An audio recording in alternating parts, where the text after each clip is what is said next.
bom dia a todas e eu gostaria de agradecer a participação. Sejam muito bem-vindos à nossa última mesa de apresentações desse nosso quarto seminário em História do Romance, né? É uma grande satisfação para nós hoje recebermos aqui essas apresentações. Contamos aqui com a professora Maria Lúcia Dias Mendes, né? Emily Perdigão e Thaís Marques Soranzo. Nós vamos dar início, conforme a gente tinha, né, na nossa programação, pela fala da professora, na sequência, a Thaís, e fechando a mesa, a Emily.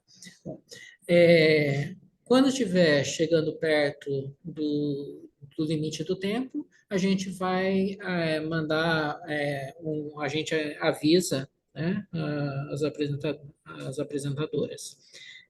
A gente vai iniciar, então, pela apresentação da professora Maria Lúcia Dias Mendes, que tem formação em História e em Letras Modernas, e hoje é professora associada de Literatura Francesa na Unifesp. Ela é autora de um livro sobre as memórias de Alexandre Dumas, que se chama No Limiar da História e da Literatura, foi publicada em 2018. O trabalho que ela vai apresentar hoje se intitula Alexandre Dumas e Eugène Delacroix, Leituras Cruzadas. Então, sem mais, eu passo a palavra à professora Maria Lúcia, agradecendo muito a sua presença aqui. Fique à vontade. Bom dia a todos. Eu que agradeço a você, Jefferson, e a organização toda do evento, pela oportunidade de falar mais uma vez sobre um autor que me acompanha durante tantos anos, né? Então, hoje vou falar rapidamente sobre a relação entre Alexandre Dumas e o Eugène Delacroix, e tentando ser o mais breve possível. Bom, então, o texto se chama Alexandre Dumas e Eugène Delacroix, Leituras Cruzadas. Então, Alexandre Dumas e Eugène Delacroix se conheceram no principal sarau da época, o do Charles Nodier. Era um sarau onde os grandes autores e grandes artistas da época se encontravam para discutir os rumos do que a gente veio a chamar de romantismo, né? A amizade que uniu Dumas e Delacroix, duas personalidades distintas, de temperamentos completamente diferentes, será mantida durante toda a sua vida. Nascidos praticamente na mesma época, ambos tiveram que conviver desde o início de suas carreiras com comentários em relação às suas origens. Ainda que o pai de Alexandre Dumas tenha sido general do exército de Napoleão e colecionado feitos na campanha da Itália e do Egito, era filho bastardo de um nobre normando e de uma escravizada de Saint-Domingue. E a pecha de bastardo perseguiu o próprio Dumas, que, em suas memórias, transcreve a certidão de nascimento e reafirma sua filiação. Delacroix, mesmo antes de nascer, era apontado como filho do Talleyrand, importante político embaixador francês, né? E não de Charles Delacroix, seu pai, na certidão de nascimento. Então, órfãos, antes da maturidade, eles tiveram de desbravar o seu próprio percurso no mundo das artes, no início contando apenas com seu talento e depois com o apoio da família d'Orléans. O sucesso chegou mais ou menos na mesma época para ambos. Para o pintor, a morte de Théodore Géricault fez com que ele se tornasse o principal nome entre os pintores românticos e passasse a ser convidado a participar de quase todos os salões, apesar da hostilidade dos críticos. Dumas torna-se conhecido como autor dos dramas românticos, principalmente depois de Henri III e Sacour, em 1829, inicia sua carreira nos jornais, escrevendo críticas teatrais e narrativas curtas. Entretanto, ao contrário de Dumas, que rapidamente assumiu um estilo de vida extravagante e dispendioso, Delacroix conservou durante toda a sua vida a lembrança das dificuldades financeiras que marcaram a sua juventude, e por mais que tenha se tornado um dandy, jamais desperdiçou seus recursos. Socialmente, os dois eram também completamente diferentes. Dumas era expansivo, falante, irradiava entusiasmo, e Delacroix deixava toda a sua expansividade para as pessoas pinceladas. Falava pouco, e seu silêncio desconcertante misturava uma profunda melancolia com um pouco de desprezo. Apesar das diferenças, cada um acompanhou a seu modo a trajetória do outro, participando dos momentos mais importantes. A primeira vez que Delacroix aparece como tema do Dumas é em suas memórias. Foram escritas durante 8 anos, entre 1847 e 1855, e, segundo o autor, tem como objetivo principal ser uma espécie de memórias da França, um grande painel que reuniria não apenas a narrativa autobiográfica do autor, mas também a biografia de personalidades que foram cruciais para o momento. Temos, então, a biografia dos seus contemporâneos como Victor Hugo, Eugène Sue, e outros não tão contemporâneos assim, mas importantes, como Walter Scott ou mesmo Lloyd Byron. A vida de Delacroix entra nessa espécie de categoria contemporâneo admirável. E quando se trata do Dumas, é um pouco difícil a gente saber qual é o primeiro texto que ele escreveu, porque, na verdade, ele faz uma espécie de Ctrl-C, Ctrl-V avant la lettre. Ele faz um texto, depois ele republica, ele mexe, ele reorganiza e publica em outro lugar. Então, é uma espécie de bricolagem que ele está o tempo todo se citando e, ao mesmo tempo, escrevendo os mesmos temas que ele gosta, né? Então, a primeira vez que a gente tem o nome do Delacroix é exatamente para as memórias no dia 27 de novembro de 53, né, num jornal que ele criou para publicar essas memórias depois que o La Presse deixou de ter interesse em publicá-las. Mas aí ele vai reelaborando esses textos e vão aparecendo em outros lugares. Mas é em 1855, diante da grande comoção provocada pela primeira exposição universal em Paris, que Dumas vai se deter e realmente comentar as obras do amigo, né? A exposição universal de 1855 expõe pela primeira vez em salas individuais uma espécie de retrospectiva dos grandes pintores franceses de então. Por exemplo, Ingres, que tem 75 anos à época, Delacroix, que está com 57, Horace Vernet, que está com 66, e Alexandre Duchamp, que tem 52. Né? E no pavilhão do realismo, como uma espécie de outsider, aparece a obra de Gustave Courbet, né, que está com 36 anos, que exibia as suas telas mais comportadas, como Le Ciboulage Doublé, e as suas telas mais manifesto, como L'Endormant à Ornans. Eu comento esses detalhes porque, à época, eram raras as exposições que ofereciam ao público um olhar meio retrospectivo e histórico. E essa, especialmente, foi organizada de modo a apresentar o Courbet como um fecho do que havia acontecido até então e, ao mesmo tempo, apontando por um futuro da pintura, né? E, neste momento, vários autores e críticos se detiveram sobre essa exposição, como o Baudelaire, o Maxime Duchamp, os irmãos Goncourt e o Gautier, e discutiram essa exposição como um marco realmente. E, nesse momento, o Dumas revisita os seus textos escritos sobre o amigo Delacroix, sobretudo a biografia que ele já havia publicado nas memórias, e acrescenta alguns comentários sobre as obras que estão nessa exposição para publicar no seu jornal, o Le Mousquetaire, né?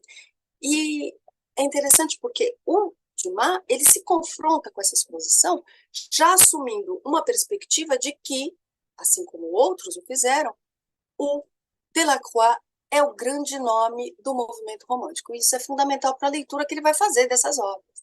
Então, lançando mão do seu estilo peculiar de narrador, que ele vai passear com o leitor por entre as telas expostas e vai rememorar essas vivências que ele teve com este pintor, o Dumas vai escrever uma espécie de causerie em que ele vai misturar crítica de arte, memória, ficção, as anedotas sobre o momento da criação ou da venda da obra e a amizade entre os dois. Mas, acima de tudo, ele vai fazer uma defesa desse romantismo nas artes em geral, né?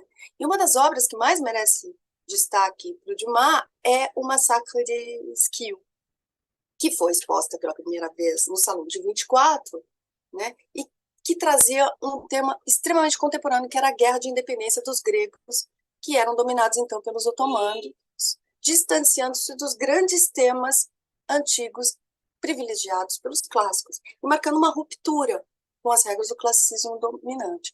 Considerada um manifesto da pintura romântica, essa obra torna Delacroix uma espécie de chef de file, dos pintores românticos, título que ele recusa, afirmando-se como um pintor clássico, então. Como uma espécie de reparação tardia, visto que a obra havia sido criticada por muitos no momento de sua premiere, Dumas vai fazer uma grande defesa dessa obra, contextualizando a comoção que o tema provocava à época, na França, ressaltando que a tela é cheia de poesia moderna, maneira de Hugo e de Byron, que, por sinal, morreu, né, lutando como voluntário nessa Grécia, nessa guerra da Grécia. Ainda que a mão, como diz Dumas, era ainda um pouco ignorante na execução, os contrastes de tom são talvez um pouco exagerados em prol da luminosidade, mas o conjunto já é harmonioso, né? E ele diz, olhe de perto que você já verá o artífice do pintor, que contesta a tese que afirma que o Delacroix é um colorista que não desenha bem. Dumas defende que o belo está presente na obra, mas é um belo à maneira romântica, verdadeiro. E continua, Delacroix, aos 26 anos, como Hugo, como Lamartine, como eu, era o líder de uma escola que teve, se não discípulos, admiradores e fanáticos. Então, Dumas soube ver no Delacroix o que ele trazia de mais novo em termos de composição, de cores, de renovação do tema da época, que era o tableau historique, a sua ligação com a literatura, no uso dos temas caros à literatura para os seus quadros, no desenho apurado. Muito do que o Dumas diz é baseado numa profunda consciência de que o amigo é um gênio, que é um dos temas caros ao romantismo também, e que sua obra é realmente um marco e uma ruptura para a arte de seu tempo. Como ele diz, à tout seigneur, tout honneur. Eugène Delacroix, a grande personalidade que, desde 1830, domina imperiosamente não apenas a sua escola, mas todas as escolas modernas.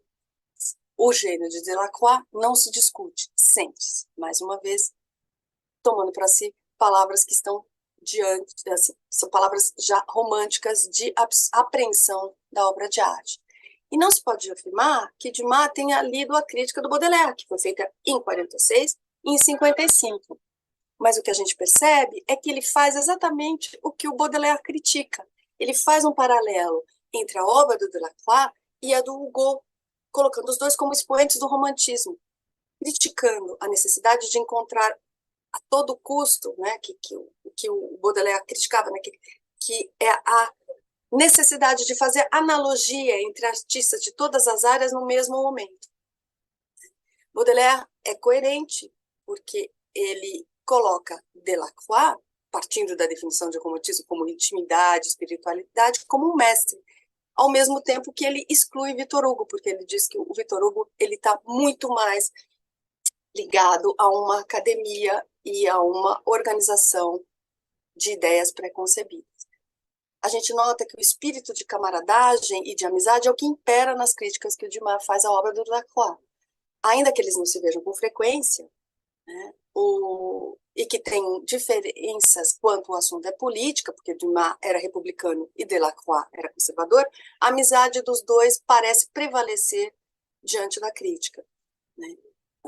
Diante do lugar de grande pintor romântico que é a exposição universal de Xopa Delacroix, defendê-lo e reafirmar o seu valor é, de certa forma, consolidar as vitórias das batalhas românticas. Por outro lado, da parte do Delacroix, a gente tem várias anotações sobre o Dumas no seu diário. O Delacroix possuía um jornal que tinha sido escrito de 1822 a 1824, e depois foi retomado em 47 até a sua morte em 63. E nesse diário, ele anotava suas reflexões sobre pintura, música, poesia, e as discussões que ele mantinha com George Sand, com Chopin. Nesse diário, nós temos anotações sobre a amizade de Delacroix com Dumas. E não há nenhum registro que, na verdade, contradiga as palavras do escritor de grande amizade e de grande afeto, apesar de que, no caso do Delacroix, a gente nota uma grande quantidade de reticência. Nos comentários, temos basicamente dois tipos de inserções: as que se referem ao relacionamento dos dois como amigos e aquelas em que o Delacroix comenta as suas leituras feitas das obras do Dumas, né? Então é engraçado, depois de ler os comentários elogiosos que o Dumas faz ao Delacroix, no Mes Mémoires e em outros lugares, lê no diário as impressões do pintor sobre os mesmos acontecimentos, né, descritos pelo escritor de uma maneira bem diferente.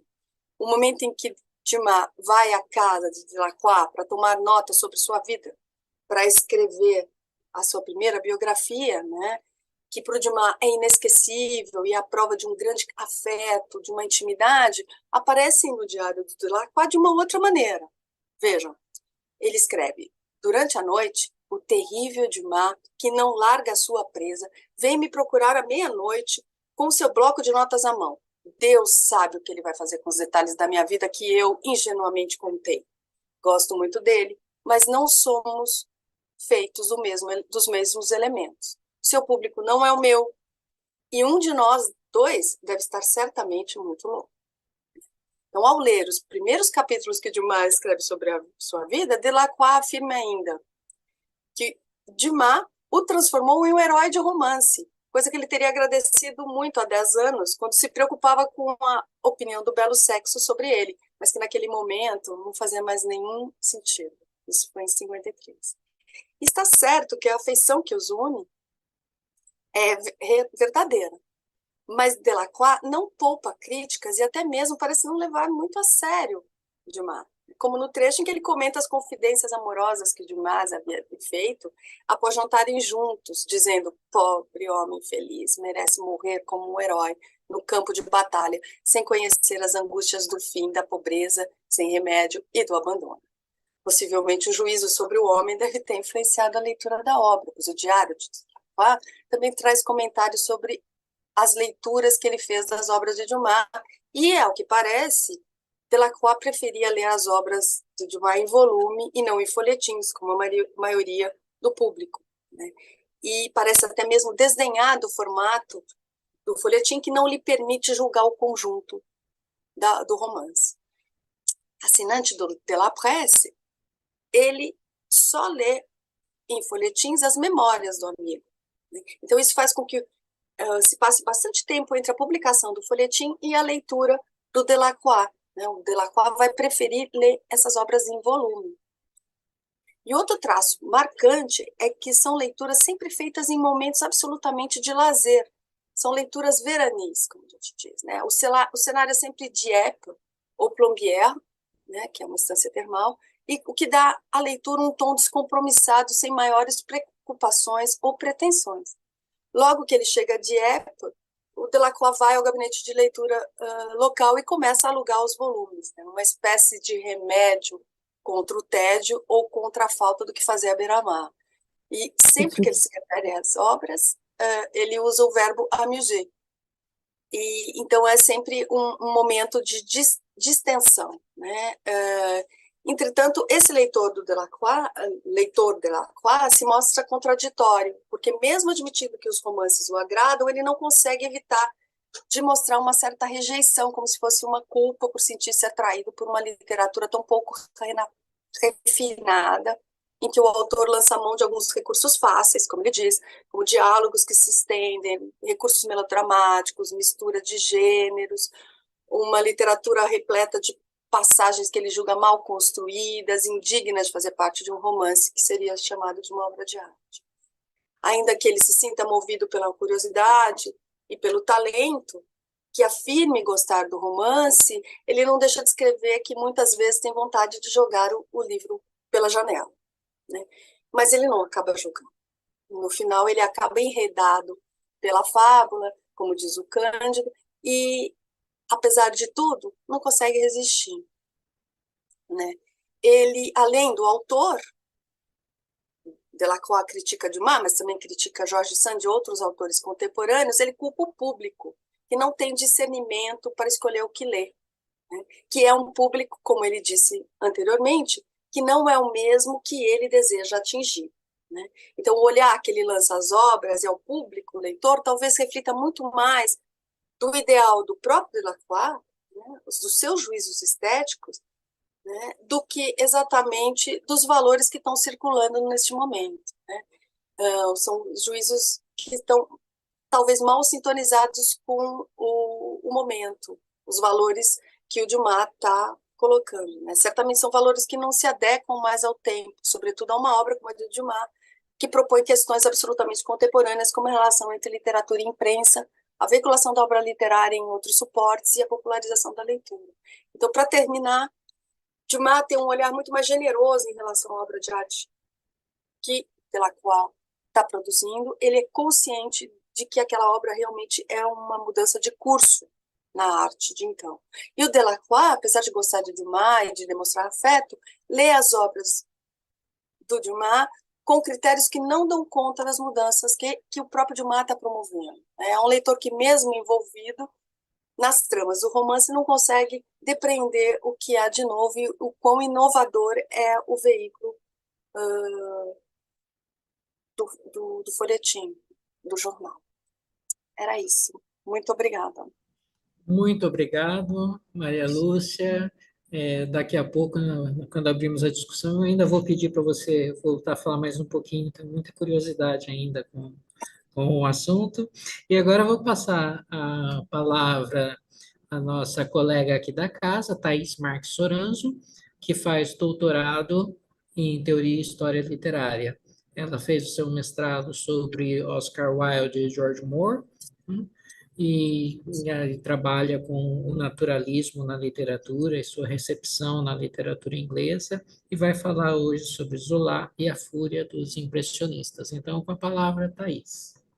Muito obrigada, Jefferson. Então, vamos lá.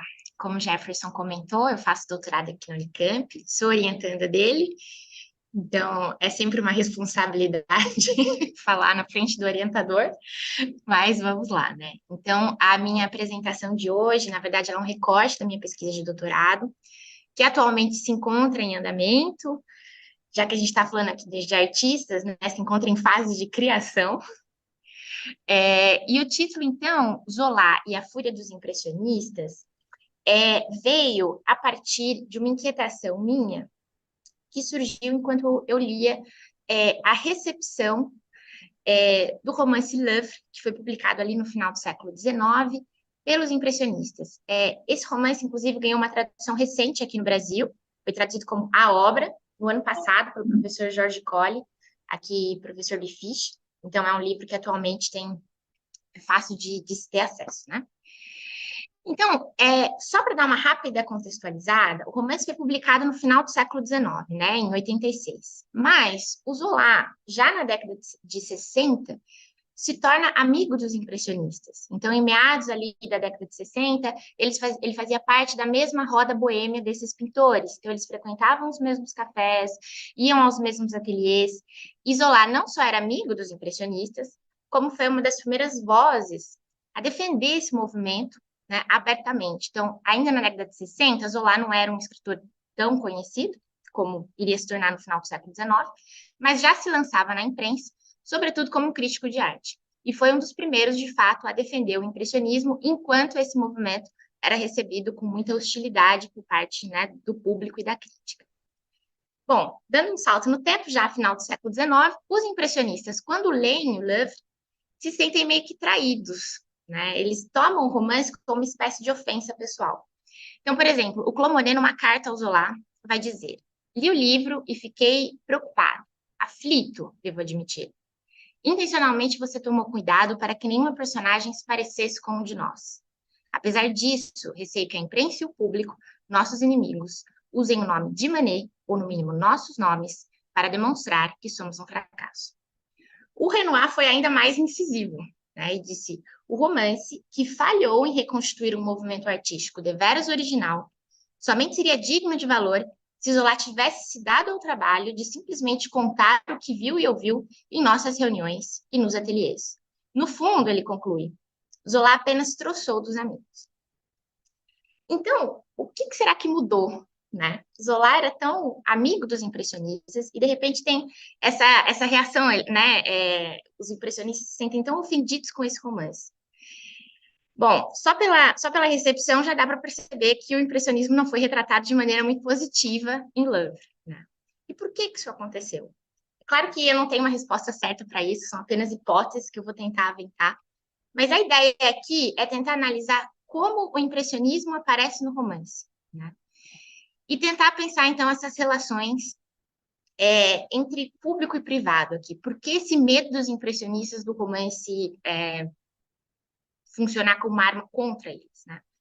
Então, para começo de conversa, a gente teria que se deter no protagonista, que é um pintor, e ele assume em Love as ideias do impressionismo. Ele assume aqui esse papel como um porta-voz do impressionismo no romance. Então, para renovar as artes em termos formais, diz o Claude Lantier, talvez seja preciso sol, seja preciso ar livre, uma pintura clara e jovem, as coisas e os seres tais como eles se comportam na verdadeira luz. Quanto ao tema das obras, era necessário que a pintura tudo abarcasse. A vida tal como passa nas ruas, a vida dos pobres, dos ricos, nos mercados, nos hipódromos, nos bulevares, no fundo das ruelas populosas, e todos os ofícios em ação, e todas as paixões de pé, em plena luz. Então, é claro que esse projeto ele não abarca as especificidades do impressionismo, né? É muito difícil a gente falar do impressionismo enquanto escola, já que seus integrantes ali tinham muitas divergências entre si, inclusive no plano estético. Então, por exemplo, o Degas, enquanto ele se voltava para as lavadeiras, né, para o universo das lavadeiras, o Manet já era um tipo que não tinha muito interesse em retratar os oprimidos, o universo dos pobres, etc.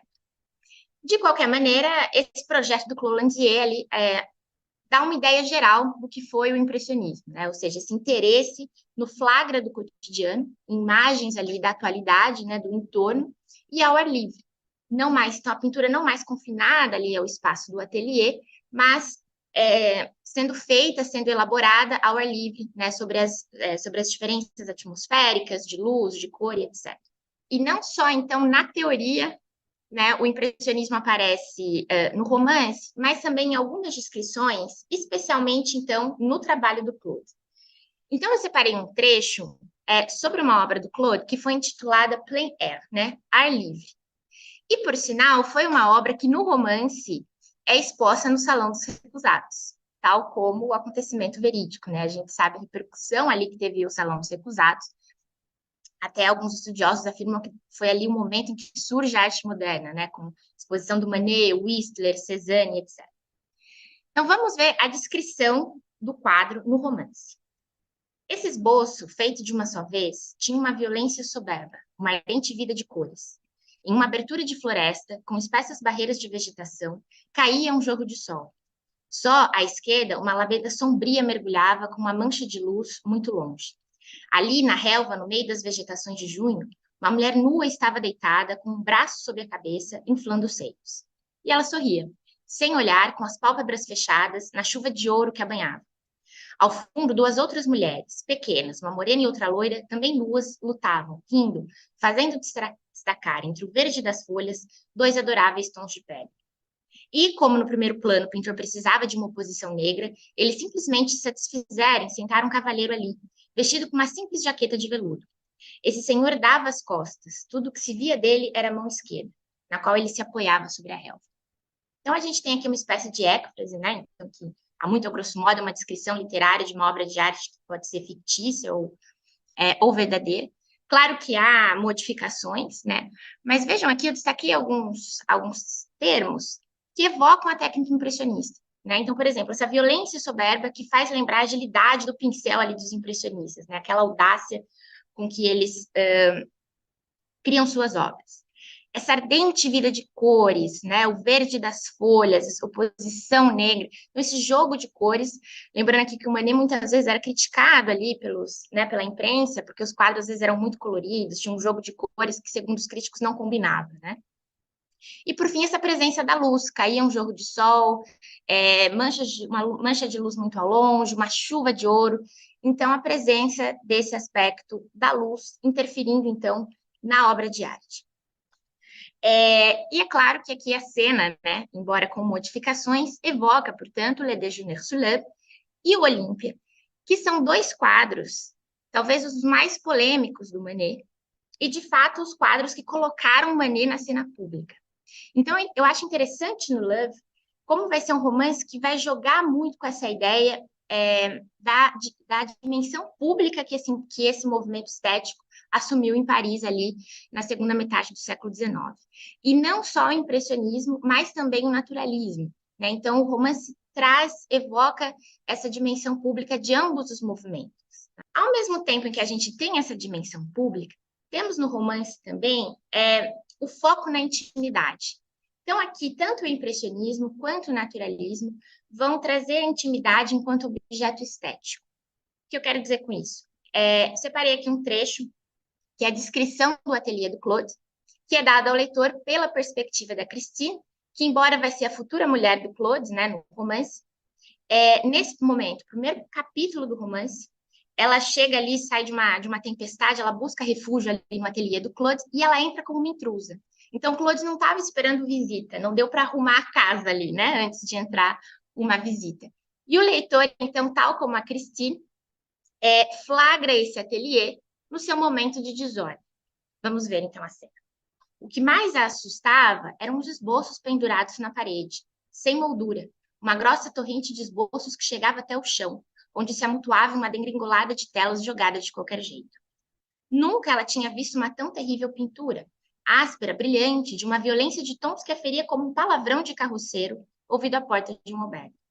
Através da sala, a área de sol escaldante, caindo da claraboia, viajava, sem ser temperada pelo menor todo, fluindo como ouro líquido sobre todos aqueles restos de móveis, dos quais acentuava a despreocupada miséria.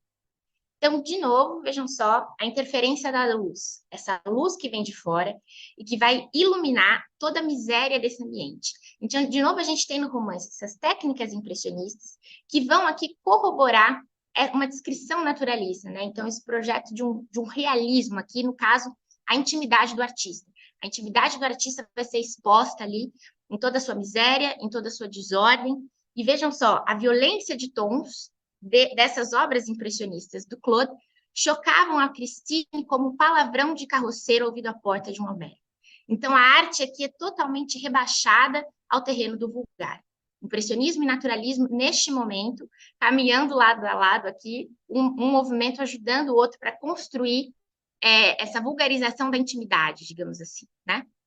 Bem, e afora essas descrições, a gente tem como principal interlocutor do Claude no romance o Pierre Sandeau, que vai ser um escritor naturalista, que, tal como Claude, vai teorizar a respeito da literatura naturalista no romance.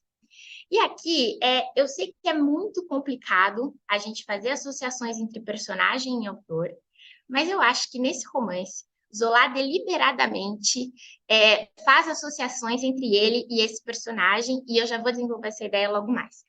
Eu só trouxe aqui alguns trechos dos textos críticos do Zola, alguns prefácios que ele publica, em que ele expressa ali, teoricamente, o seu projeto estético, né, o projeto do naturalismo, em contraponto a algumas falas de Sandeau, que elas aparecem aqui quase como uma espécie de transcrição das ideias do Zola. Então, por exemplo, no prefácio que ele escreve ao L'Assommoir, ele fala muito das palavras, né, do trabalho com a forma, da língua do povo, dessa língua vulgar que ele defende que apareça no romance. Vejam lá o Sandeau dizendo, falando a respeito das audácias da linguagem, dessas palavras abomináveis que tem que entrar na literatura. No prefácio à La Future de Rougon, Zola vai falar, então, dessa série de Rougon-Macquart, né, que foi, de fato, a série que o consagrou como escritor e que deu muito dinheiro para ele. Então, essa família que ele quer analisar dentro de um sistema social, esses vários episódios, né, que são intimamente ligados uns aos outros.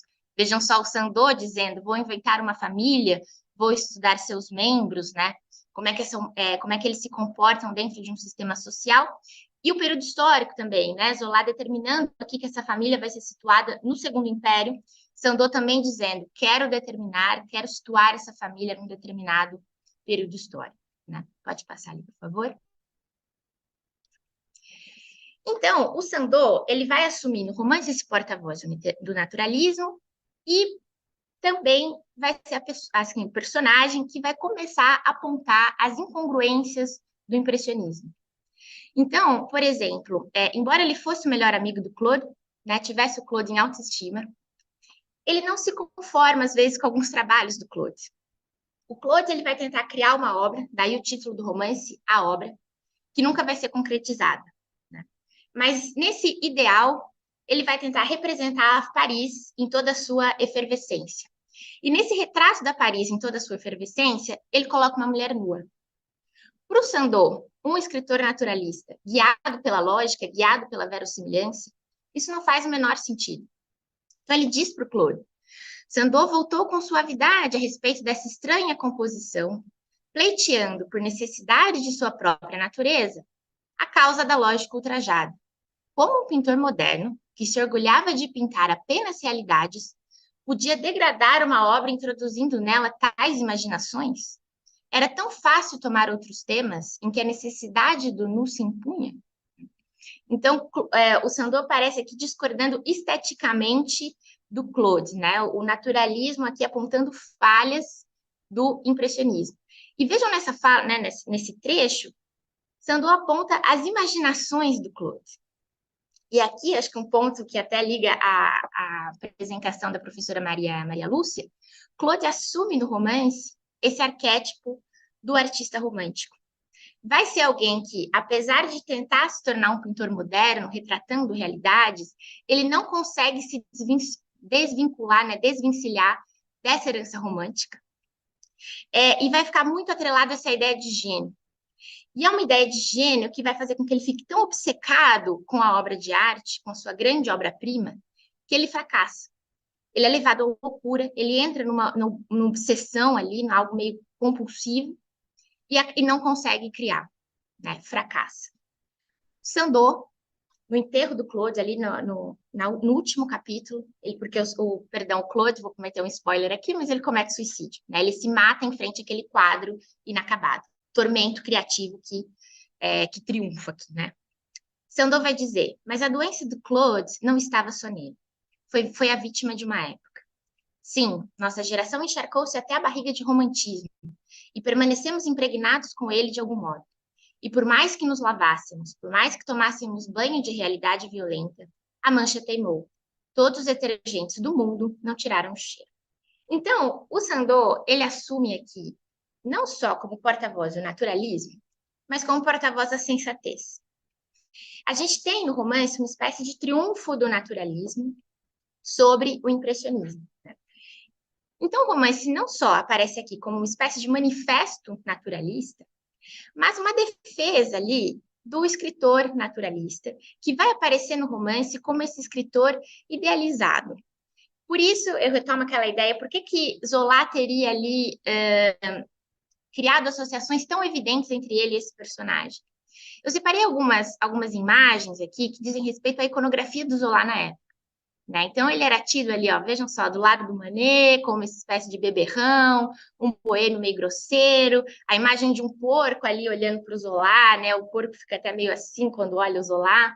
Então, Zola tinha essa época, né, como um escritor naturalista escandaloso, libertinoso, essa imagem de alguém boêmio, devasso. E no romance, a gente tem esse escritor naturalista como um burguês completo. É um trabalhador honesto, é um rapaz que preza pela família, cuida da mãe, tem uma esposa muito dedicada. Lembrando que essa é uma imagem tanto quanto idealizada, porque o Zola, por exemplo, era casado, mas mantinha uma vida dupla, né? Traiu a mulher, tinha uma família ali às escondidas, né? E aqui nesse romance a gente tem, então, não só o trunfo do naturalismo, mas a venda dessa imagem de um escritor naturalista respeitável.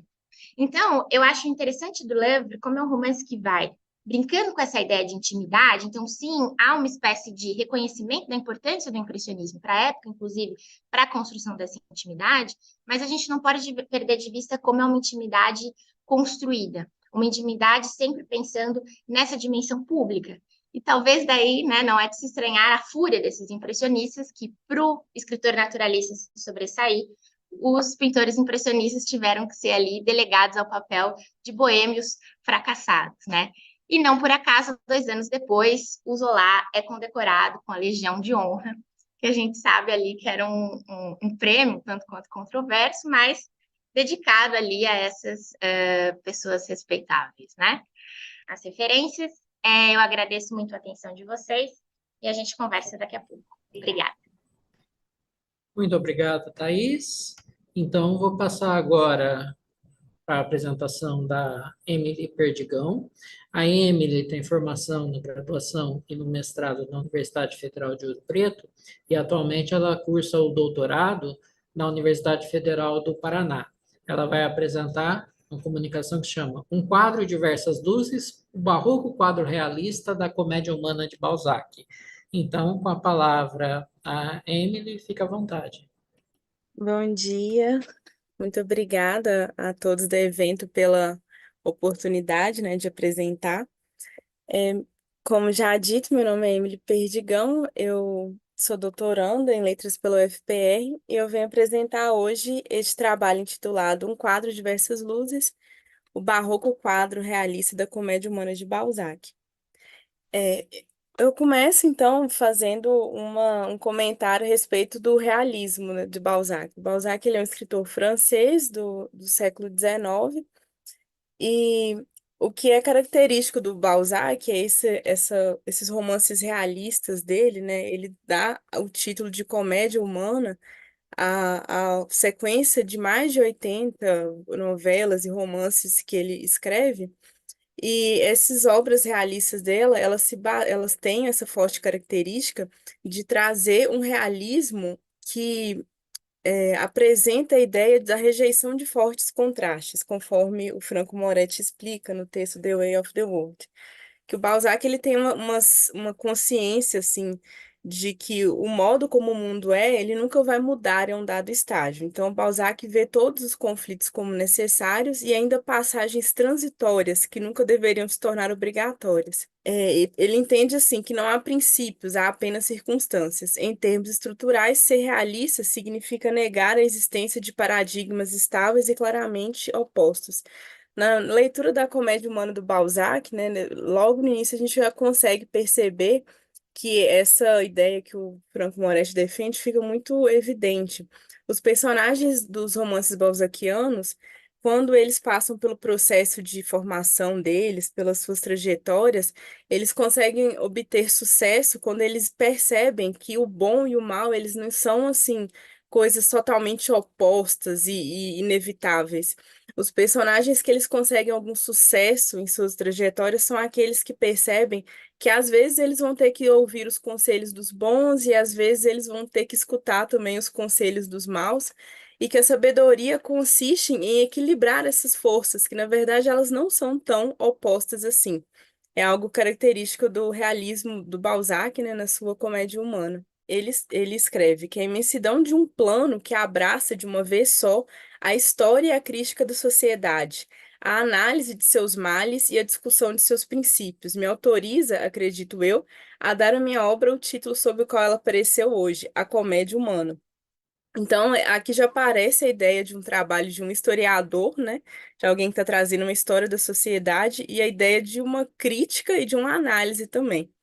E é interessante que ele pensa nessa comédia humana dele como se fosse uma metonímia de toda a sociedade, de toda a humanidade, né? Apesar de ele trazer os personagens ali em Paris no século XIX, ele entende que ali já há uma base assim para que o leitor aprenda sobre a realidade de uma escala muito maior do que aquele espaço ali da França. Esse trabalho dele, essa ambição dele de representar toda a sociedade de forma metonímica nos seus livros, ela parte da ideia dele de que há os diferentes tipos humanos. Então, ele escreve que o Criador não se utilizou apenas de um modelo para realizar todos os seres.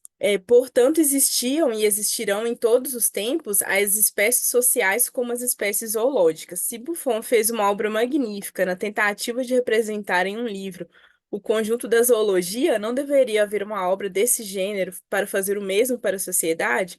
Esse Buffon que o Balzac cita, ele escreveu a história geral dos animais. Então, o Balzac ele entende que faltava alguma coisa que se debruçasse sobre os tipos humanos também, que se havia algo sobre a história, né, sobre os tipos dos animais, ele entendia que a sociedade ela também precisava disso. E na sua obra ele tem esse objetivo. E nesse mesmo texto em que o Balzac escreve tudo sobre, ele escreve nesse prefácio sobre a sua empreitada na comédia humana, ele se refere em vários momentos à sua obra como uma pintura. Ele utiliza ou o verbo pintar ou o substantivo pintura, e eu trouxe assim só algumas frases soltas para a gente ver como que ele se refere a isso naturalmente como um trabalho de pintura. Ele diz: depois de ter pintado nesses 3 livros a vida social, em outro momento ele escreve essa vasta pintura da sociedade. Depois ele disse: a vida, ela mesma, é pintada, né? Então, depois de ele ter dito que o trabalho dele nessa comédia humana seria de uma história, né, dos tipos humanos, assim como havia a história dos tipos animais do Buffon, ele também se refere a esse trabalho como uma pintura. Então, a gente já vê 2 coisas aí, né? O livro como um trabalho de um historiador e também como um trabalho de um pintor.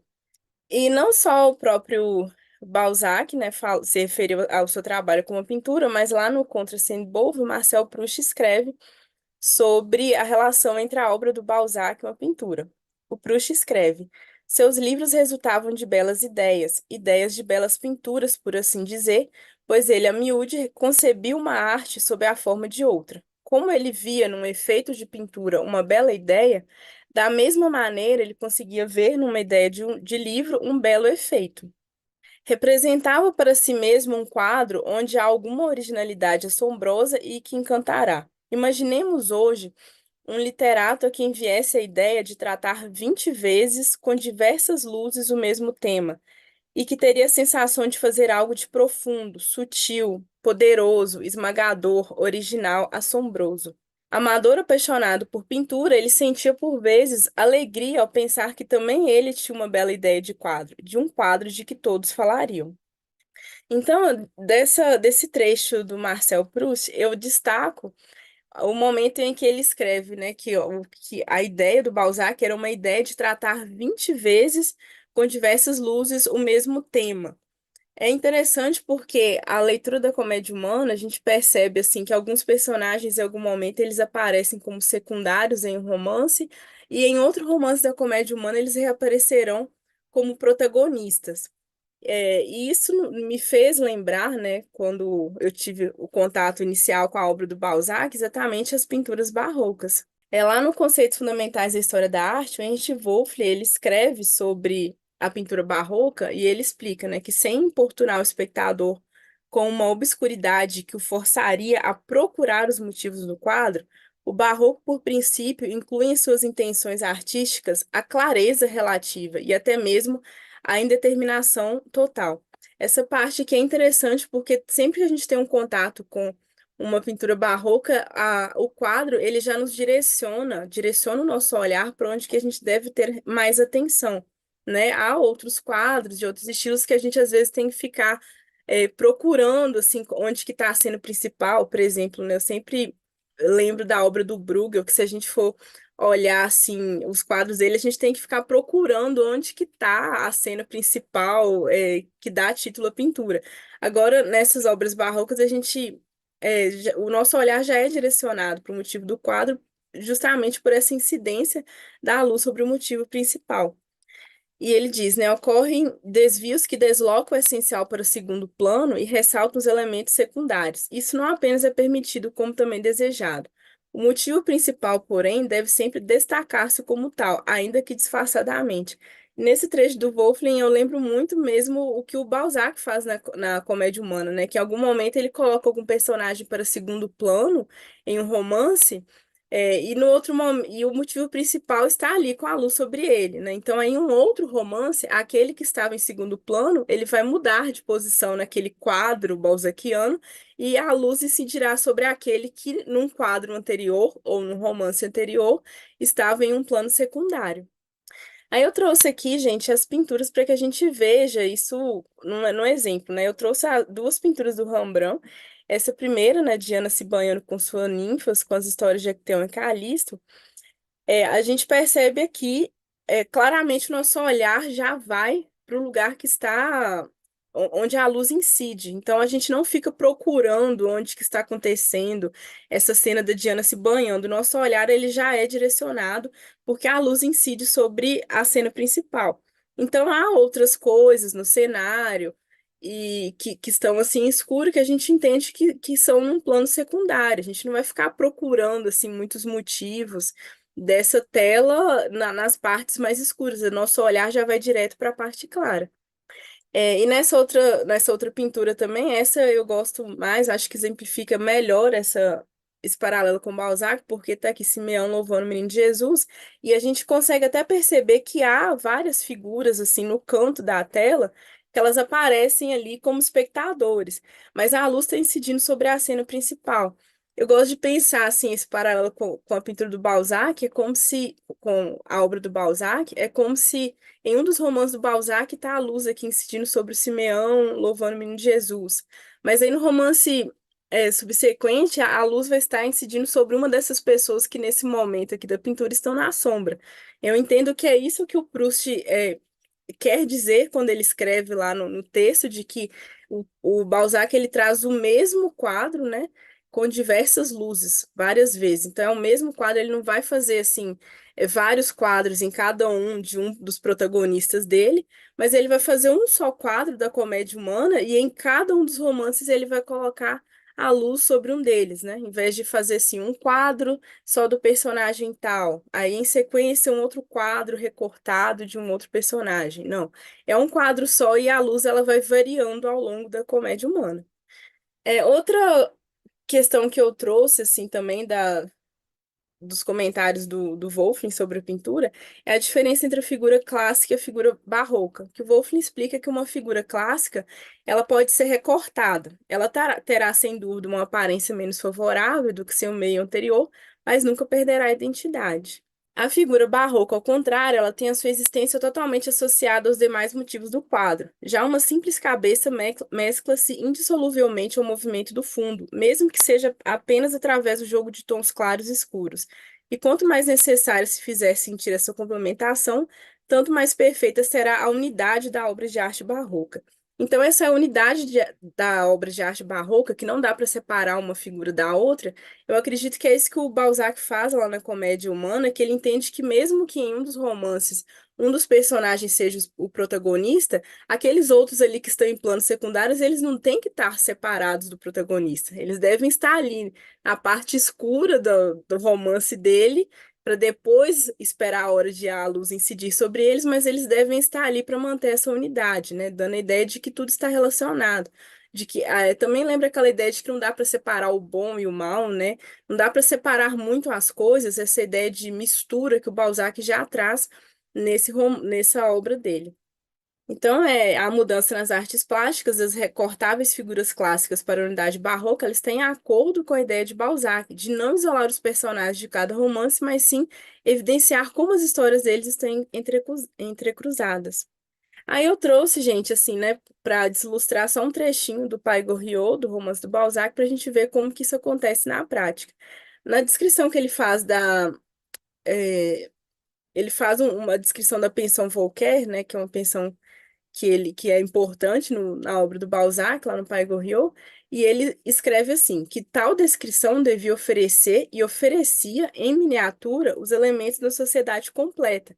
Então, é aquilo que eu falei desde o início, né? De que ele entende uma relação metonímica entre aquela sociedade ali parisiense, aquele pequeno grupo, e a sociedade num todo, porque os tipos humanos eles vão se repetir, então, lendo aquela obra, a gente vai conseguir, lendo aquela obra ou vendo aquela pintura que ele faz, né? A gente vai ter acesso aos tipos humanos da sociedade. E ele faz essa descrição, ele descreve que entre os 18 convivas havia, como no mundo, uma pobre criatura desprezada. Mais uma vez, aquela relação metonímica, né? Os 18 convivas ali da pensão e o mundo. Ele está fazendo essa relação de que ali vai estar pintado uma parte, né, da sociedade, mas que dá conta do que acontece numa escala maior. E aqui, confirmando assim toda a explicação, né, da pintura barroca em relação com a obra do Balzac, como é o pai Goriot, então o personagem sobre o qual a luz vai incidir vai ser justamente o pai Goriot. Aí o Balzac escreve, o narrador dele diz o seguinte: no começo do segundo ano, essa figura constitui para Eugênio de Rastignac a mais saliente de todas aquelas no meio das quais estava condenado a viver ainda durante 2 anos. Essa vítima era um antigo fabricante de massas, o pai Goriot, sobre cuja cabeça um pintor, como historiador, teria feito recair toda a luminosidade do quadro. Então, percebo que como esse romance da comédia humana vai ser sobre o pai Goriot, ter como protagonista o pai Goriot, ele disse que o pintor faria cair toda a luminosidade do quadro sobre ele, né? Assim como Rembrandt fez lá com as figuras dele. Então, essa ideia assim, de que o pintor, né, ele vai fazer a luz toda cair sobre essa figura e ele equipara também a função do pintor com o historiador. Né? Então é isso, essa equiparação das três funções, né, do narrador, historiador e pintor. Então, no realismo de Balzac, a rejeição dos fortes contrastes tem a mesma ideia da inseparabilidade das figuras barrocas. E o Balzac ele teve a intenção de reunir os tipos humanos em uma mesma obra e, de modo semelhante aos pintores barrocos, em cada romance de sua comédia humana faz uma luz recair sobre aquele ao qual o leitor deveria estar mais atento.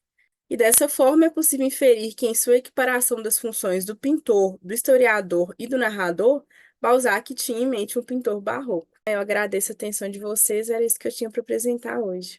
Muito obrigado, Emily. A gente vai passar agora, então, para as discussões dos trabalhos. Não sei se os que nos acompanham no YouTube deixaram alguma pergunta já, mas aqui eu gostaria de começar, então, na ordem das apresentações, pela Maria Lúcia.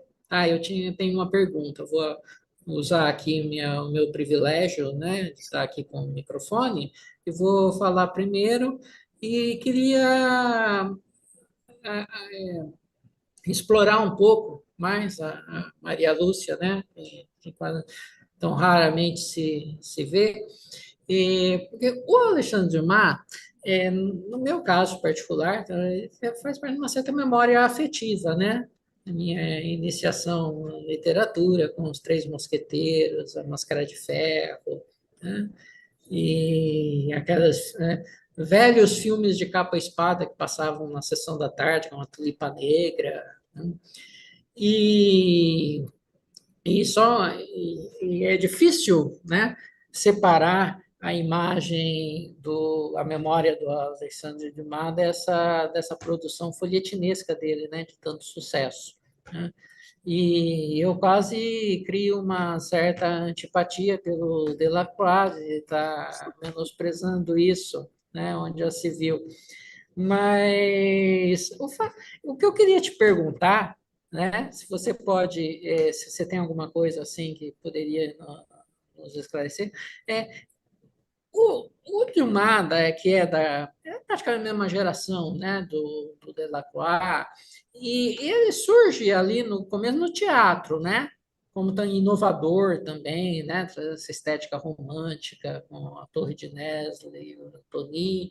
É, na percepção dos seus contemporâneos, né? Eu tenho essa curiosidade. Na percepção dos contemporâneos, existe uma ruptura? Sim, ele passa de um inovador romântico, um artista de vanguarda, coisa assim, para esse folhetinista, né? Que procura esse público que o Delacroix menospreza. Existe uma ruptura, porque assim, na minha cabeça, né, tinha uma certa, assim, a maneira como ele explora a imprensa nos folhetins, né, seria quase mais um desdobramento dessa atualidade, né, do literato, né, tanto na estética romântica como na exploração do meio ali de massificação, né, com o perdão da palavra meio anacrônica.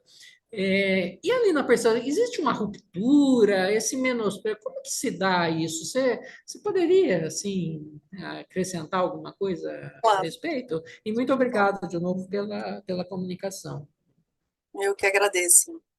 Então, Jefferson, é assim, neste momento específico na literatura francesa dos anos de 1820, o que dá cartaz, o que dá sucesso, o que dá respaldo é realmente a poesia e o teatro.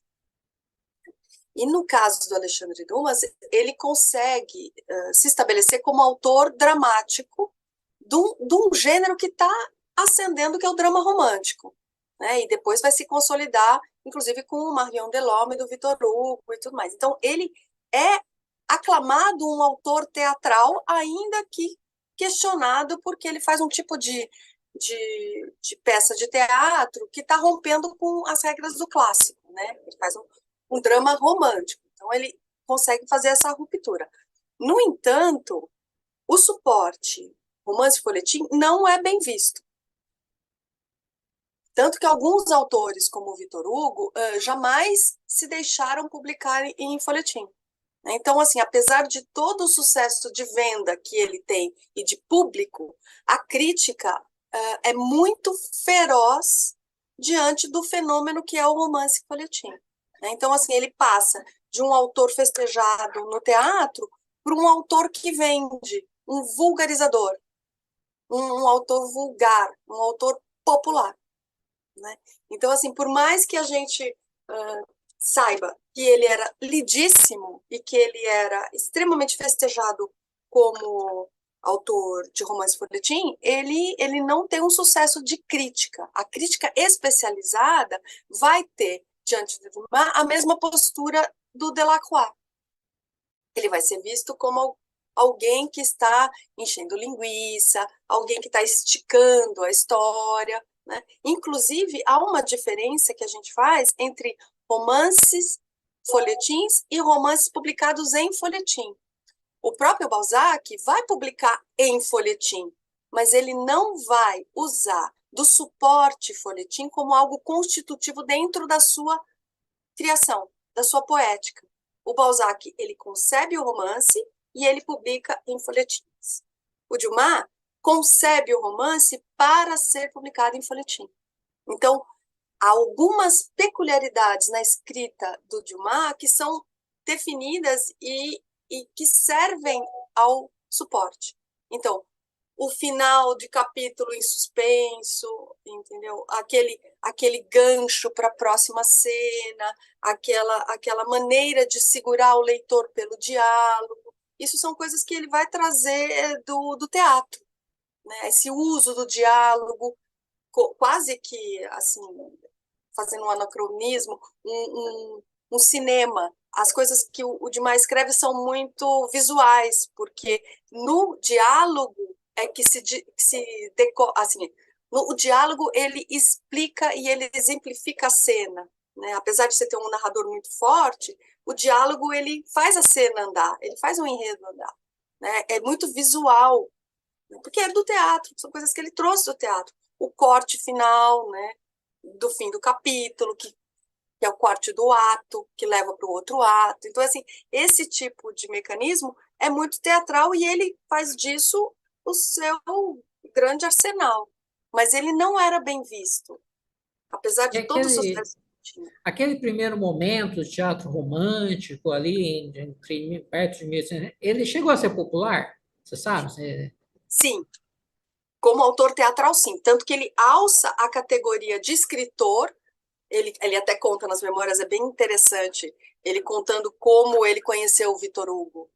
Ele conheceu o Victor Hugo porque ele fez sucesso, o Victor Hugo foi cumprimentá-lo nos bastidores, na coxia do teatro. Ele já tinha circulado, ele já tinha visto o Victor Hugo, mas o Victor Hugo não tinha se dignado a cumprimentá-lo, né? Então, é realmente o teatro que vai dignificar o trabalho de escritor. A partir do teatro, ele vai ser convidado para escrever crítica teatral no jornal, e essas críticas teatrais vão se estendendo e vão virando as scènes historiques, né, as cenas históricas, e daí vem o romance. Então, é por meio do teatro que ele ascende. Obrigado. Imagina. Bom, não sei se mais alguém gostaria de primeiro. Eu queria juntar aqui ainda, falar da a Thaís e a Emily, porque eu acho que os trabalhos das duas, elas colocam a gente diante assim, de alguns conceitos da história literária, né? Então, o naturalismo, o barroco, né, e alguns conceitos, né, como o impressionismo e realismo, né? É, no caso da Thaís, né, tem aqui uma discussão que parece que é interna, né, aos personagens. Esse conceito está sendo lidado ali, né, internamente, né? Os personagens têm essa consciência dessa apropriação, né? Eles estão pensando o que é ser naturalista. No caso da Emily, né? o diálogo se faz de uma outra maneira, né? No caso da Emily, é a gente olhando para a princípio, né? Assim, por essa comunicação que ela apresentou, né? Como se a gente estivesse olhando para o Balzac a partir, né? Da pintura barroca. E eu fiquei curioso no caso da Emily, eu gostaria, eu não sei se você chegou, tá, a ir mais longe nessa discussão, né? É só uma curiosidade minha, se você puder adiantar alguma coisa, porque no caso você mencionou aqui o Rembrandt, né, na pintura barroca, e pensar talvez a ideia de barroco na arquitetura francesa, né? Da maneira como a comédia humana como um todo, né? Você está pensando assim nesse jogo de luzes e sombras que se dão, né, em algumas narrativas. E eu estava pensando a comédia humana como um todo, aquele grande projeto do Balzac com seus 40 e tantos, não, mais, né? Não é só 40, não, né? São muito mais narrativas ali, né? Mais títulos. Como uma grande arquitetura, né? Com suas partes meio assimétricas também, né? Como se a gente poderia levar adiante ainda essa ideia de estilos, né? Para pensar o quanto tem ali, às vezes, dentro de uma assimetria de composição e um excesso, uma volúpia, né, assim, de detalhes, né, que a gente encontra às vezes no Balzac, né? E outra coisa que eu acho que, né, também está nessa pintura, nesse barroco, né, que a gente poderia pensar, no caso da pintura que você está mencionando, o realismo próprio dela, né, de você olhar para aquelas figuras comuns, né, que estão lá também nesses pintores holandeses, né, de trazer, olhar aqueles quadros, né, que a gente tem desses pintores do barroco, né, de personagens tão simples, às vezes, como uma Madame Vauquin, como é, do Pai Goriot, como é, personagens, né, que estariam presentes nessa pintura, né, e que também estão numa narrativa do Balzac, né? Assim, pensa justamente os temas, né? O quanto tem ali de comum entre os temas, né? É, mas não sei, eu estou pensando, é uma questão que a fala da Emily me levantou, né? Não sei se você teria alguma coisa ainda, você andou pensando nisso também. Obrigada, Jefferson, pelo comentário. Não, eu não cheguei a pensar na questão da arquitetura. Não cheguei mesmo. Foi até uma coisa interessante, assim, que você disse para eu pensar, né, na continuidade do trabalho. Mas essa questão, assim, do realismo, né, das pessoas comuns, de como que o Balzac, ele insere realmente essas pessoas comuns protagonizando as cenas, é algo que eu já cheguei mesmo, assim, a escrever sobre, me interessa. E também essa riqueza de detalhes. Nesse mesmo texto do Marcel Proust, eu não trouxe, né, porque até mesmo pelo recorte, pelo tempo, mas ele chega a dizer isso assim, que o realismo do Balzac às vezes faz um efeito contrário, que ele coloca uma riqueza de detalhes tão grande que aí dá para perceber a marca do autor ali atrás daquele realismo, né? Então, a quantidade de detalhes que ele coloca às vezes dá o efeito contrário, né? Ele coloca tantos detalhes assim para dar aquele toque de realidade, aquela noção de que realmente aquilo ali é real, que se percebe a marca dele ao fundo, né? E esse no Pai Goriot mesmo, ele começa o romance dizendo, né? Fazendo aquela ambientação de que o leitor vai estar ali sentado depois do jantar, lendo aquele livro, e ele diz assim que nada ali é ficção, de que tudo ali é real. Aí ele escreve All is true. Mas há sempre essa marca assim do autor pelo excesso de detalhes, né, coloca nas cenas. Então, realmente valeu assim a sua sugestão de pensar na arquitetura. Eu vou levar em conta, sim. Muito obrigada. E a Thaís, que eu deixei por último, porque ela, coitada, ela é obrigada a me ouvir com uma certa regularidade, né? Ou com uma certa irregularidade, né?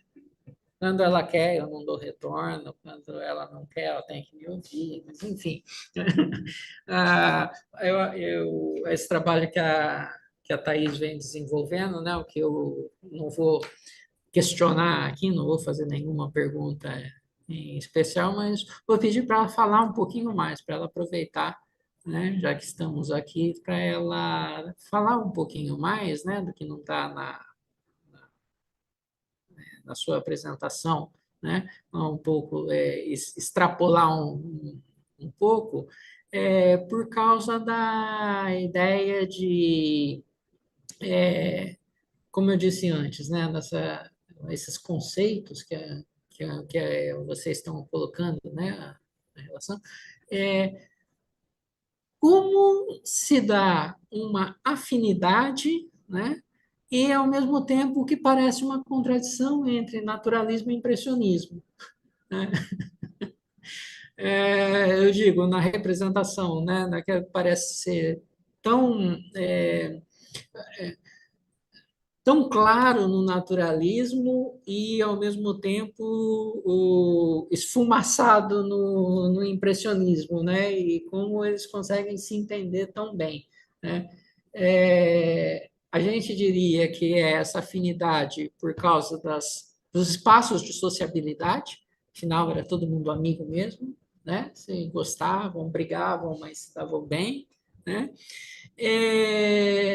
Ou esteticamente a gente consegue sugerir, né, ali alguma direção comum, hein?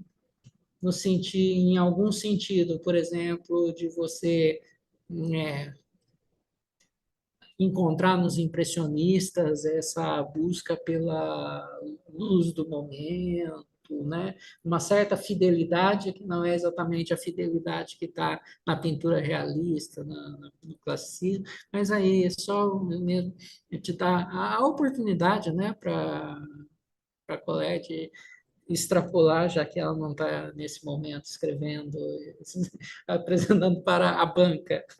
Thaís, pode falar se quiser. Já estou treinando para a banca, né? Mas eu acho que são duas questões que caminham lado a lado, assim. Tanto o aspecto dessa formação de uma boemia, né, desse grupo que vai tentar renovar a cena artística de alguma maneira, e essas afinidades estéticas, assim, porque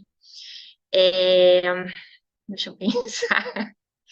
Eu acho que tanto o naturalismo quanto o impressionismo estão pensando aqui, embora, claro, que esses conceitos também sejam bastante maleáveis, né? Inclusive, a crítica o termo impressionismo surge ali como que por acaso, né? O Monet falou, bota aí impressão de uma cena, e aí um crítico toma isso como um termo pejorativo e acaba, a alcunha pega, né? Então, são termos também bastante maleáveis. A imprensa, a hora chama o impressionismo de realismo, o naturalismo de realismo, e vice-versa. Então, não dá para a gente também estagnar, né? Mas, muito a grosso modo, eu acho que existe esse mútuo interesse de olhar para o ambiente ao redor, né? Para flagrar cenas do cotidiano e, sobretudo, cenas urbanas, né? Ainda que, de novo, a gente tenha dentro do impressionismo pintores que se destacaram pela pintura de paisagens, como o Monet, né? Mas quando a gente pensa, acho que nesse interesse por flagrar o urbano, a cena cotidiana, e isso já vem muito do Baudelaire, né, do pintor da vida moderna, inclusive pintores impressionistas eram amigos do Baudelaire, e foi um texto importante que vai marcar essa segunda metade do século XIX, inclusive para o conceito de arte moderna na imprensa, né, porque esses pintores e escritores estão pensando como arte moderna. Mas eu acho que esse mútuo interesse do naturalismo e do impressionismo de captar, de flagrar cenas do cotidiano e de flagrar essa intimidade, porque por onde a gente pensa, por exemplo, no Degas com as lavadeiras, aquela imagem que o próprio Degas coloca do buraco da fechadura, né, como se o espectador estivesse ali olhando esse buraco da fechadura.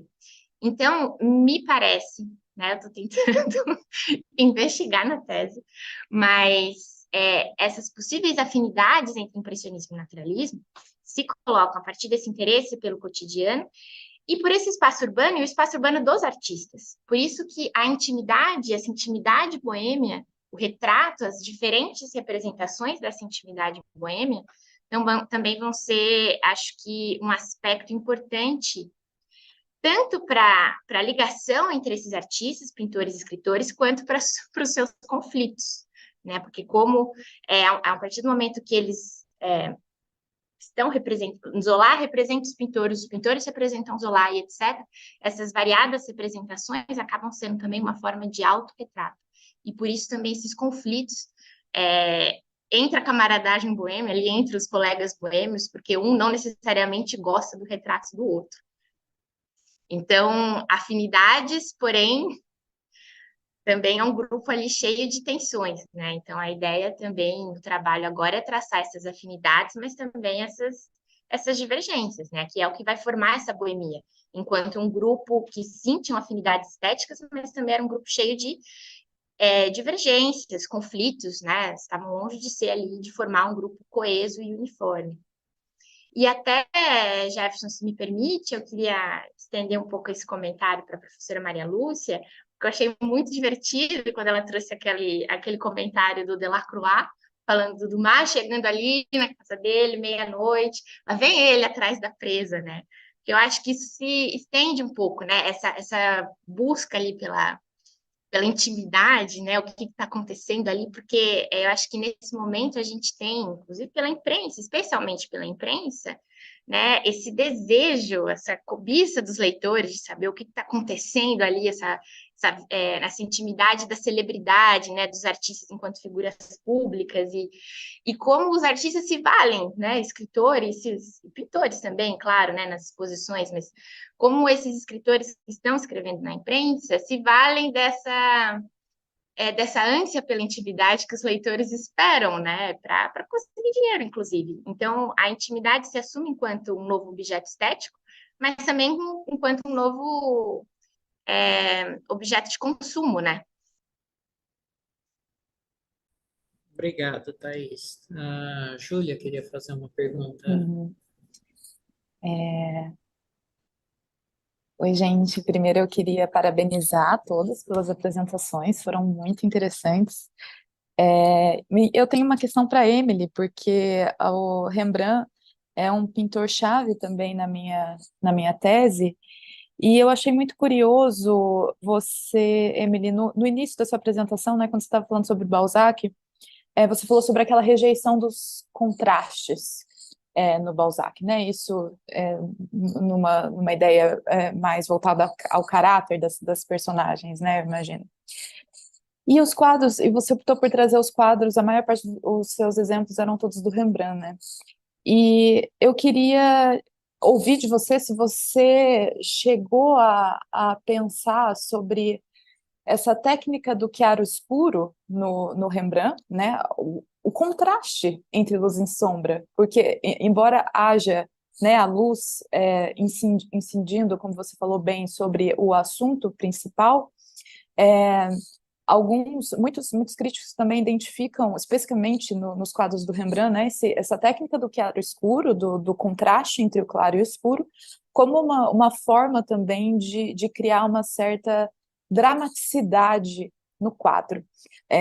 Então, o contraste como um modo de criar um certo patos. Eu estudo os romances ingleses, né? Tem algumas comparações do século XIX entre a Emily Brontë, com Modos Ventos Vivantes, e o Rembrandt, mas por esse viés mais do drama. num sentido assim de um pathos intenso, de uma coisa assim. Então eu queria saber, a minha pergunta é se você vê no Balzac também, para além dessa questão do romancista como um pintor que faz incidir a luz, se, se você vê uma possibilidade de estender essa analogia para essa questão do efeito, assim, se você conseguiria explorar essa analogia entre a técnica visual do Rembrandt, de criar um contraste através do claro e do escuro, e as personagens no Balzac. Obrigada, Júlia. Eu fiquei pensando, assim, quando você dizia, né, dessa questão de que lembra um pouco até uma dramaticidade. E realmente, quando eu falo de não haver os fortes contrastes, é geralmente isso do bom e do mal mesmo, das coisas características, né? E é uma certa dramaticidade, eu acredito que tem muito a ver com a obra do Balzac, porque, assim, aqueles personagens secundários que estão ali no escuro, eles não são o motivo principal do quadro, mas lá no Balzac, frequentemente, ele mesmo coloca o narrador ali falando a impressão dele sobre a cena, que é o motivo principal do quadro. Então, é até interessante assim, que na leitura do Balzac ele parece estar guiando o leitor o tempo todo para aprender alguma coisa com aquilo. Então, o narrador balzaquiano ele pode até ser semelhante mesmo o narrador ali do teatro, né, que vai dar toda a impressão, vai dizer como que tá, como que o personagem está se sentindo, se ele está alegre, se ele está triste, é, narrando o que vai acontecer na próxima cena, porque o romance do Balzac ele acaba tendo uma coisa muito de ensinar o leitor com o que está acontecendo ali. Então, não é simplesmente a cena com aquele motivo principal. Ele precisa de todas aquelas outras figuras que estão ali no escuro para que o leitor ele aprenda com, com o romance. Porque o narrador ele vai dizer, olha, essa cena que vai se acontecer agora, ela vai ter consequências ruins depois. E depois você continua lendo o livro e você vai ver o que que é. Mas você já sabe exatamente em qual momento que o personagem errou, porque o narrador ele já teve uma reação. Então, assim, em algumas cenas do Rembrandt, a gente vê, em alguns quadros, a gente vê alguma figura que não está ali com claro que está no escuro, mas que tem alguma feição, que tem alguma reação à cena principal. E isso é muito característica da obra do Balzac, né? Os personagens secundários eles reagem, o próprio narrador reage, e com isso o leitor ele vai aprendendo com os erros e os acertos dos protagonistas que estão ali com a luz incidindo sobre eles. Muito obrigada. Eu que agradeço. Eu gostaria de falar um pouquinho. Claro. Emily, eu pensei em um texto do próprio Franco Moretti, que pode te ser útil, e eu acho que para a Thaís também, que é um texto incrível, que está numa obra que, infelizmente, tem sido difícil de encontrar, porque ela é da Cossack Naif, que chama O Romance. É um texto dentro dessa obra, que foi organizada pelo próprio Moretti, que se chama O Século Sério. Nesse texto, Moretti vai discutir a necessidade que o realismo tem de criar uma espécie de preenchimentos na sua narrativa, como forma de dar conta desse cotidiano. E aí ele vai fazer a comparação entre literatura e os quadros do Vermeer, do pintor holandês. Então, o foco no cotidiano, naquela pintura que por si só é uma narrativa com os detalhes específicos, então talvez possa te ser útil, né? Acho que o Moretti é incrível. Para mim, é um dos críticos mais interessantes atualmente, sem a menor sombra de dúvida, né? E também tem um outro texto do Moretti que pode ser interessante, que se chama Um Conto de Duas Cidades, onde ele vai discutir o Dickens e o Balzac, e ele vai enfocar as trajetórias dessas personagens dentro da Paris e da Londres do século XIX e os núcleos pelos quais essas personagens percorrem dentro dessas narrativas. Isso pode ser interessante também para a Thaís, porque ele vai falar, a personagem está lá e o bairro tal está ligado aos livreiros, como é que eles se circulam. Sobre esse tema que você falou, do ensejo, de mostrar o público e o privado, e esse gosto do privado que vem à tona, sobretudo com a imprensa, né, com esse mundo, tem um texto incrível, incrível, de um historiador francês que se chama Antoine Lilti, que foi traduzido, chama Figuras Públicas, foi traduzido pela Unesp. E nesse livro maravilhoso, ele vai percorrer do século XVIII francês até o meio do século XX, talvez, a ascensão da celebridade dentro das mídias. Sucesso, estrela, o que é ser uma estrela no fim do século, no começo do século. Então, assim, é brilhante, é um texto brilhante, brilhante, brilhante do Antoine Lilti. E eu acho que pode ser muito útil para você, porque ele vai estudar a celebridade, a criação da celebridade e como a imprensa vai construir um terreno fértil para vender essa vida íntima como um produto, né?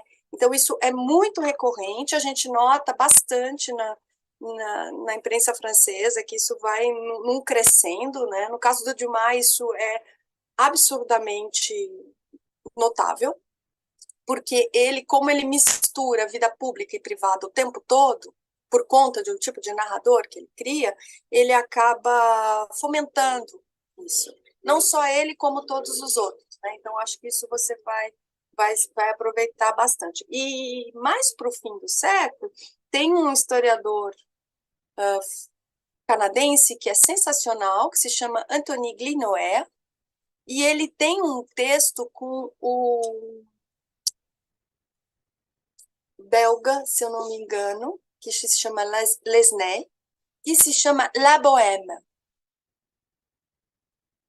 É uma obra que se chama La Bohème. Ele vai tratar exatamente deste período que você trabalha, que é o 1860 para frente. Né? Então, acho que pode te ser bem útil também, esse texto do Glinoer. É meio chatinho de encontrar, né? Tem que comprar de lá. Eu mesma não tenho esse texto, mas eu acho que ele tem partes já disponíveis na internet. Então, acho que é muito interessante. A história da camaraderie, né, como diz o francês, entre os artistas em geral, ela vem sendo bastante estudada pelo Glinoer. Eu acho que é bem interessante você pegar sobre... E tem uma entrevista, se eu não me engano... Não, tem um texto que o Pedro Paulo Catarina, da UFRJ, traduziu do Glinoer, que é bem legal, falando exatamente deste período que se trabalha. Perfeito, professora, maravilha. Dicas todas anotadas. Se você precisar de alguma coisa que você... Muitíssimo obrigada. Esse tema da celebridade é muito interessante, né? E esses núcleos de artistas, eles são fundamentais para a construção até do que a gente hoje chama, até um pouco antiquadamente, de escola literária, escola artística. Porque esses termos são muito fluidos e é bastante difícil lidar com eles. Mesmo assim, a gente fala muito realismo, mas o que é realismo, sabe? Exato. Realismo... Os românticos também são realistas à sua maneira. Inclusive público, privado, intimidade, Público, né? intimidade. Termos fluidos ali. Muito São obrigada, conceitos professora. muito difíceis de discernir, né? Então, mesmo a gente falar o naturalismo é um traço muito específico dentro de um realismo que vem vindo desde o século XVIII. Né? Então, é difícil a gente lidar com esses conceitos grandes, né? São termos espinhosos, né? Muito, muito, muito. Mas parabéns pelos trabalhos. E o Zola acaba reivindicando uma certa ancestralidade, né? No Balzac, no Stendhal, no Flaubert. Sim. Mas são coisas diferentes, porque são ferramentas diferentes que estão sendo usadas em prol de um mesmo objetivo, digamos assim. Mas são ferramentas muito diferentes, né? Que o Hugo usa, por exemplo, em busca de um realismo também. Não se pode dizer que o Hugo não tinha essa intenção quando ele escreve Os Miseráveis ou as outras coisas. ou Notre-Dame de Paris, que é fundamentalmente uma ode a um monumento histórico que está se esfacelando, né? Mas são ferramentas diferentes. Então é difícil lidar com isso, é bem complexo. Deixa eu ver, acho que no YouTube apenas felicitações pelas apresentações.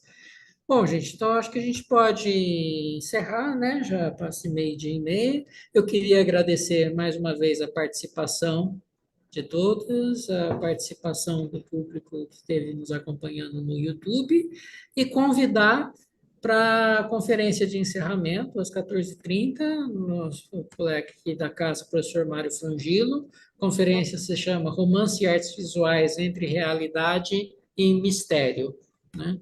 Então, até lá. Muito obrigado a todos. Nós que agradecemos. Obrigada, pessoal. Foi um prazer dividir a mesa com vocês, professora Maria Lúcia e Emily. Igualmente, gente. Muito Eu que obrigada. agradeço. Estou à disposição para qualquer pergunta. Obrigado. Muito obrigada por tudo.